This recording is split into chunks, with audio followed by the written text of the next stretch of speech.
Cette vidéo elle a pour objet de vous présenter un peu la vie en copropriété.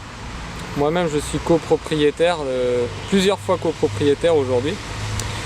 Et si vous connaissez un peu la vie en copropriété, vous devriez passer la première minute parce que vous savez déjà de quoi je vais parler. Pour les autres, je voudrais vous expliquer ce que c'est un petit peu, comment ça fonctionne. C'est comme une sorte de mini-république avec un gouvernement qu'on appelle le conseil syndical, avec un exécutant qui est le syndic. Il peut être bénévole ou privé, et s'il est privé, dans ce cas-là, il va vous coûter un peu cher, mais dans les grandes résidences comme ici, je crois même que c'est obligatoire. Et il y a l'assemblée générale, c'est l'ensemble des copropriétaires. Il faut savoir que les copropriétaires,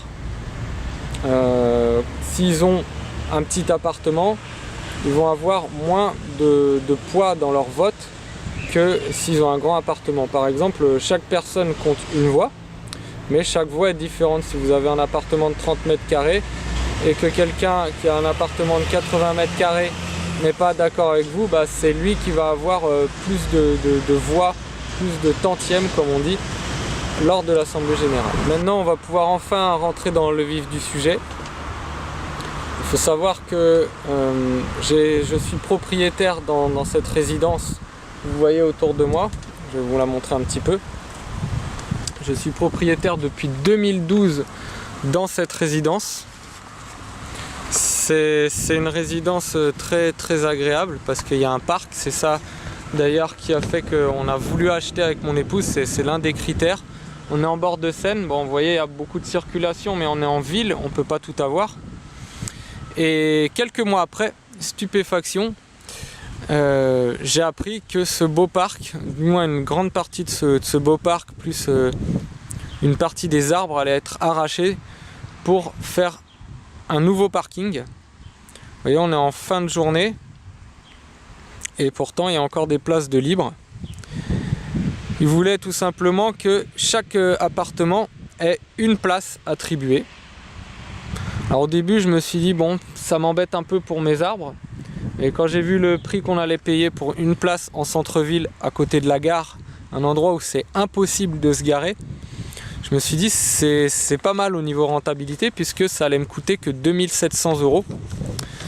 Et donc voilà, 2700 € une place de parking ici, c'est ça. Vous pouvez, même mes mentors, même mes meilleurs mentors, ils auraient du mal à trouver un tel investissement. Au début donc je me suis pas trop opposé à ce projet. Je me suis dit ça va être une bonne chose. Je vais pouvoir, voilà, je vais pouvoir rentabiliser. Le jour où je serai plus là, je pourrai toujours louer. Je pourrais toujours, ou alors revendre mon appartement, mais avec une plus-value plus intéressante, puisqu'il y aura une place de parking en plus. Et 3 semaines avant l'assemblée générale,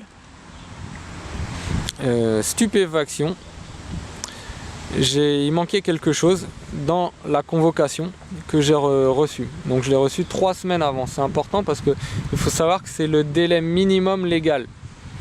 Souvent quand on vous envoie quelque chose juste avant, c'est un peu pour vous presser la main. Effectivement, le conseil syndical voulait absolument qu'on vote cette résolution. Parce que, bon, bah, pour des raisons qui sont toujours un petit peu obscures pour moi, je ne sais pas exactement pourquoi ils voulaient absolument que tout le monde vote pour ce projet. Mais en tout cas, moi, mon sang n'a fait qu'un tour quand j'ai vu cette convocation. Parce qu'il me manquait quelque chose de crucial pour moi. Il me manquait tout simplement l'acte notarié.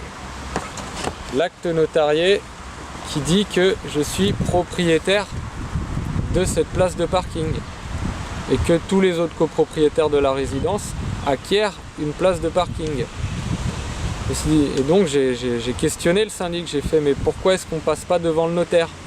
Alors il y a une règle qui est simple, c'est que si la copropriété veut vendre ce qu'on appelle une partie commune, c'est-à-dire une partie qui n'appartient à aucun copropriétaire mais à la résidence tout entière, comme par exemple une partie du parc dans laquelle on va faire une place de parking, eh bien l'ensemble des copropriétaires doit être d'accord, c'est-à-dire que les 82 lots, les 82 propriétaires doivent tous dire oui, il n'y a pas de problème, vous pouvez faire ce parking et vous pouvez le vendre à chacun des copropriétaires.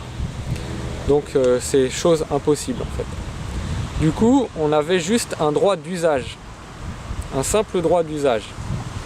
Ce qui veut dire que quand vous vendez votre appartement, vous dites dans l'annonce Le Bon Coin par exemple, vous dites appartement avec place de parking, et puis le jour où vous passez devant le notaire avec votre acheteur, bah, dans l'acte de vente, il n'y a pas de place de parking. Alors il vous dit mais alors voilà, elle est où ma place de parking? Ah bah vous n'en êtes pas propriétaire, mais vous avez l'usage de...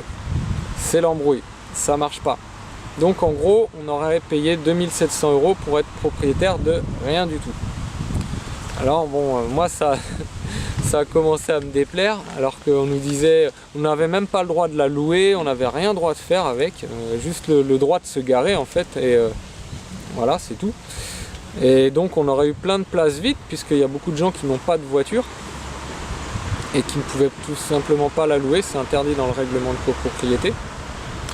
Et donc je me suis dit, là, il faut que j'agisse, il faut que je passe à l'action. J'ai commencé à en parler un peu autour de moi, à mes voisins. Il y en a beaucoup qui n'avaient pas compris les choses comme ça, qui pensaient qu'ils allaient être propriétaires. Quand ils ont appris qu'ils n'allaient pas être propriétaires, ils se sont dit, il faut faire quelque chose.